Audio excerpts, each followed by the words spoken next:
Against the background of Africa being a male chauvinistic society, we have seen from our rich history that women were often in the front row of affairs. Great women like Queen of Sheba, Amina of Zaria, Moremi of Ilefe are perhaps not seen as Africans when the evil narrative of Africa as a history of putting women in the back seat is being peddled.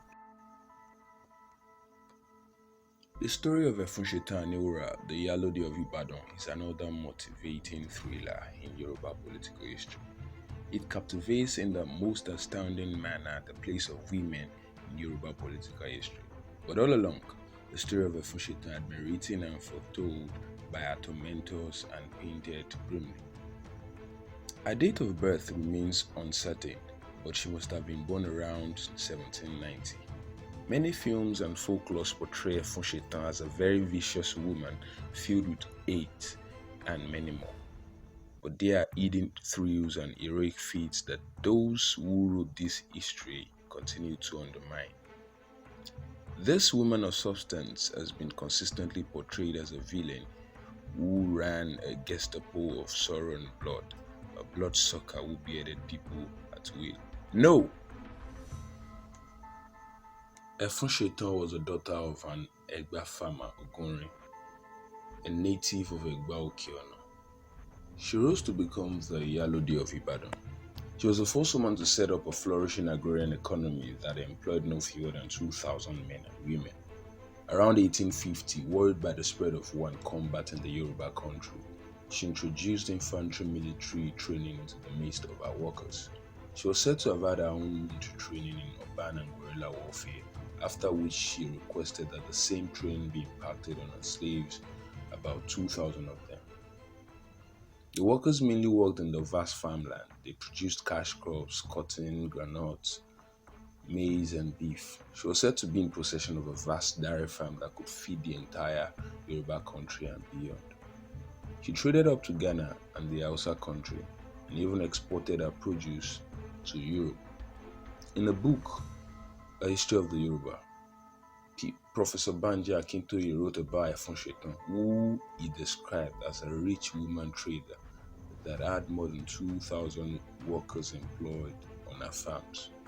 This was at a time the Industrial Revolution was gaining strength in Europe and agriculture had become the most industrious enterprise in Yoruba land, being one of the service points for European products. David Indara, a missionary who wanted to erect a church in Ibadan, could not source human labor because all the men and women were engaged in large-scale farming. The generals of the Yoruba army had also taken to farming to beat famine as a direct consequence of war.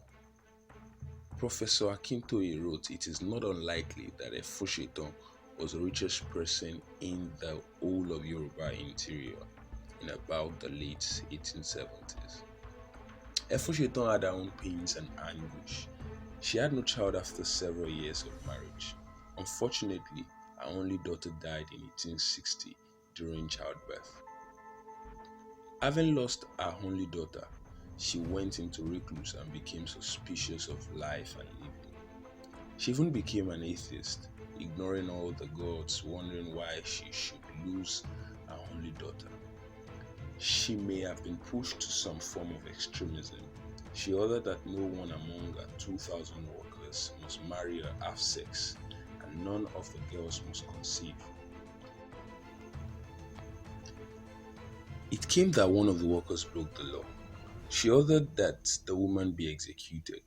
No doubt that she carried out outrageous order of execution, but this was nothing compared with her heroic contributions to the economy of the Yoruba nation.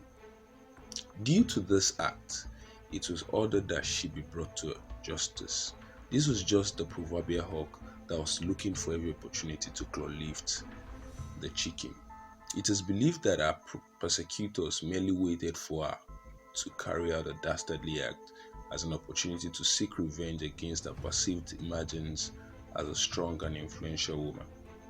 It was at the time her own army had become a threat to the fiery army of Latosa. How could a woman raise such a vast array of armed soldiers? There are two varying accounts of her death. One claimed Arela Tousa led a strong infantry army to lay siege on her house, and instead of being overpowered, she committed suicide by drinking the hemlock. At this period, her army had been divided and the loyalty fractured due to the execution of some of the 2,000 workers for acts inimical to our authority. The other story said her adopted son was bribed by Latosa to poison her, but the attack on her was carried out in the night by two of her slaves who sneaked into her apartment through the ceiling and clubbed her. There were events that indicated that the Ibadan chiefs were unhappy with the way Efunsetan was brought on her knees.